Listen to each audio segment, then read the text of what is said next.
Les membres du CNT ont voté ce matin 4 projets de loi. Il s'agit du projet de loi portant statut général des militaires, de ceux relatifs à la création de la garde nationale et à la création de la direction du matériel des hydrocarbures et du transport, ainsi que du projet de loi portant création de l'hôpital d'instruction des armées. Les membres du CNT, à l'unanimité, ont donné leur quitus à ces 4 projets de loi. Le résumé du vote avec Modibo Mariko.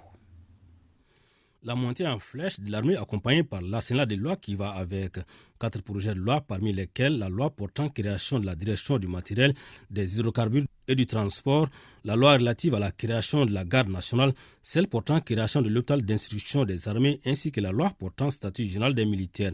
Et dans un vote à l'unanimité, soit ça, 35 voix pour, 0 contre et 0 abstention, les 4 projets ont eu le quitus des membres du CNT présents. Une façon pour eux de soutenir les réformes en cours dans notre pays. Je ne peux que remercier mes collègues du CNT pour avoir accepté d'avoir voté ces textes.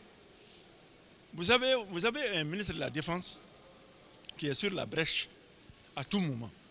Je n'ai pas vu un ministre de la Défense qui s'occupe autant des hommes, de l'instruction, de l'équipement, en même temps, de la formation, en même temps, en période de crise et du combat, en même temps.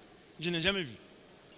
Au nom du président du CNT et au nom de tout le peuple malien, nous le remercions et nous l'encourageons à soutenir cet effort qui honore le Mali, qui fait du Mali un exemple dans la sous-région et même un exemple en Afrique.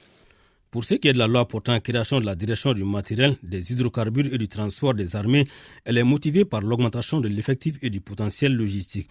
Cette loi permettra d'assurer un soutien de proximité adapté et plus efficace. La nouvelle loi relative à la création de la garde nationale, quant à elle, permettra la nomination des officiers supérieurs à ces postes en plus des officiers généraux du corps.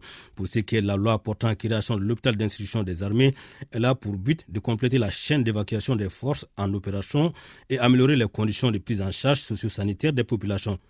Enfin, pour ce qui est de la loi portant statut général des militaires, elle permettra d'une part l'opérationnalisation effective de la militarisation de la police et de la protection civile et d'autre part le renforcement des capacités des forces armées. En somme, un pas de géant dans la grande réforme de notre armée amorcée depuis quelque temps.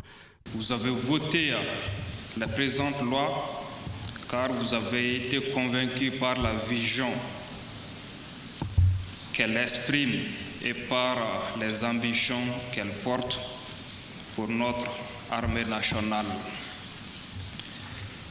Toujours en reconstruction. Vos contributions, d'abord au niveau de la Commission de la Défense nationale, de la sécurité et de la protection civile, ou encore au niveau de la plénière, vont enrichir les textes que vous venez d'adopter. Je voudrais, au nom de la hiérarchie militaire, vous remercier tous pour cet exercice qui témoigne encore votre attachement à notre bien commun qu'est le Mali. Nous nous sentons une fois de plus rassurés dans la poursuite de notre objectif qui est de bâtir un modèle d'armée très performant pour répondre aux enjeux sécuritaires nationaux dans un contexte régional et international préoccupant. Ceci va nous permettre de rester fidèles à la vision du peuple malien qui est de voir son armée pouvoir défendre et sécuriser le territoire national, les personnes et leurs biens en toute autonomie. Les membres du CNT, avant de porter leur voix sur les 4 projets de loi, ont toutefois fait des amendements et posé quelques questions sur des aspects qui, à leur avis, méritaient d'être éclaircis. Des questions qui n'ont pas manqué d'être répondues par les ministres de la Défense et des anciens combattants, ainsi que la Commission de défense au cours de cette session.